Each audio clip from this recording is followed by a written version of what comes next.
Hoi, ich bin Dylan. In diesem Video werde ich euch zeigen, wie ich die letzten 7 Monate meine Stecklinge von einem Bogenhanf gepflegt habe und wie daraus eine neue Sukkulente entstanden ist. Der Bogenhanf ist bekannt unter vielen Namen, zum Beispiel Sansevieria oder auch Schwiegermutterzunge. Vielleicht, weil die Blätter so scharf sein können? Kein Kommentar. Ich habe ein paar Ableger von meinem Bogenhanf in Wasser gesetzt und da sind einige Wurzeln gebildet. Aber dann habe ich gelernt, dass die neuen Triebe von unten rauswachsen und nicht von oben. Keine Ahnung, warum ich gedacht habe, dass die von oben wachsen. Deshalb habe ich diese Ableger nochmal in verschiedene kleine Ableger geschnitten. Wichtig ist, ein sauberes Messer zu verwenden. Das heißt, das Messer bitte vorher desinfizieren und dann erst arbeiten. Diese Ableger habe ich erstmal wieder ins Wasser gestellt, um Wurzeln zu bilden. Die Sansevieria ist übrigens eine sehr pflegeleichte Zimmerpflanze. Wenn du sie mal vergisst zu gießen oder komplett vernachlässigst, wird sie das verzeihen. Einige Ableger von anderen Pflanzen, die bei mir vom Wasser in den Erde gepflanzt worden sind, sind am Ende gestorben. Und deswegen wollte ich diese Ableger nicht nur im Wasser bewurzeln, aber in einer Mischung aus Perlit und Wasser. Perlit kennt ihr vielleicht. Das sind diese kleinen weißen Teile, die auch in eurer Erde hoffentlich zu sehen sind und bieten die Wurzeln ein bisschen mehr Sauerstoff, wodurch weniger schnell Wurzelfäule entsteht.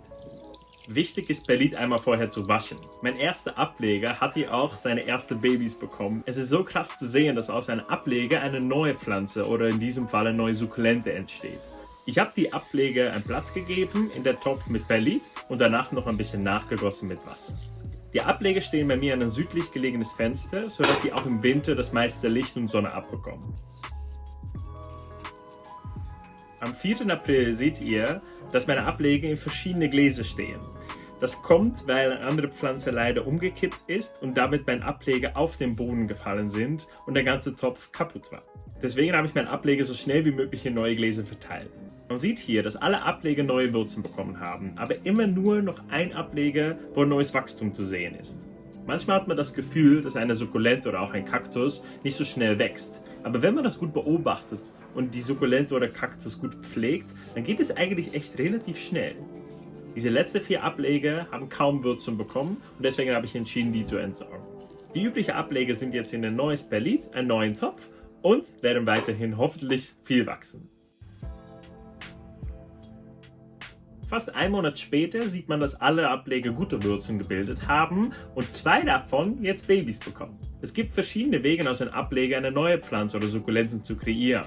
Man kann die auch sofort in die Erde stecken. Ich wollte aber jetzt mal mit Wasser und mit Perlit versuchen. Ich habe übrigens kein neues Perlit genutzt. Ich habe immer das gleiche verwendet, nur einmal abgespült und wieder zurück in den Topf.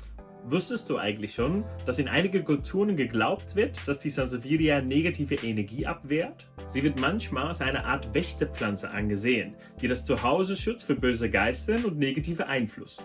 Ein Grund für dieses Glauben könnte ihre sehr robuste Natur sein. Sansevieria sind nämlich sehr widerstandsfähig und sie überleben sogar in sehr harten Bedingungen. Manche Menschen platzieren die Sansevieria deshalb bewusst in Eingangsbereichen und auch in Fenstern, um als eine Art energetische Barriere zu wirken und die gute positive Energien reinzulassen und die schlechten fernzuhalten. Ob man jetzt an diese magischen Eigenschaften glaubt oder auch nicht, es schadet sicherlich nicht, diese wunderschöne und pflegeleichte Zimmerpflanze zu Hause zu haben und eventuell noch unser Wohlbefinden steigert. Ende Mai sieht es ganz gut aus. Sehr viele Wurzeln sind zu sehen und 3 von meinen Ableger haben mittlerweile Babys bekommen. An diese Ableger sieht man, dass die Mutterpflanze ein bisschen verdorben ist. Was heißt ein bisschen? Komplett braun ist. Ich habe das vorsichtig abgezogen und es hat mich unglaublich stolz gemacht und sehr fasziniert, dass der Ableger mit 3 Babys ein eigenes Wurzelsystem gebildet haben. Die können jetzt hoffentlich weiter wachsen ohne die Mutterpflanze. Es wird nicht immer so sein, dass die Mutterpflanze braun wird, aber wenn es so ist, schaut, ob die Babys ein eigenes Wurzelsystem haben und entfernt die Mutterpflanze, wenn möglich, ganz vorsichtig. Die Ableger und das Perlit werden einmal gewaschen, werden wieder neu eingetopft, ein bisschen mit frisches Wasser aufgegossen und werden wieder in die Sonne gestellt. Jetzt 3 Monate später werden wir einmal das Ergebnis sehen.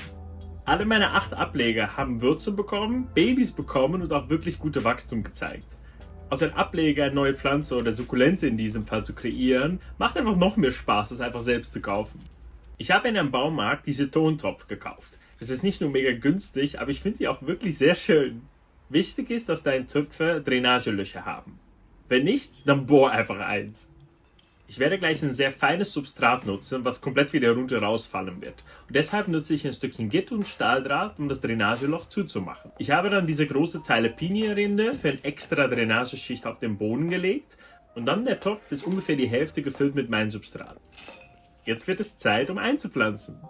Ich habe die Ableger so stabil wie möglich hingestellt und danach mit noch einer extra Schicht Substrat gefüllt.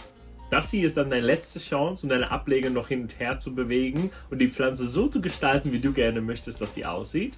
Und mit einer letzten Schicht einmal stabil in den Topf reinzupflanzen. Und schau mal, wie aus diesem kleinen Baby eine richtige Pflanze geworden ist. Es ist wie Magie, aber dann ohne Zauberstab. Sie kommt wieder schön an ein südlich gelegenes Fenster, um so viel wie möglich Sonne abzubekommen. Hast du schon mal ausprobiert oder wirst du das jetzt machen? Dann lass mich das doch mal wissen in den Kommentaren. Willst du sehen, wie diese Sansevieria die nächsten Monate weiter wächst? Dann abonniere doch bitte einmal auf meinen Kanal.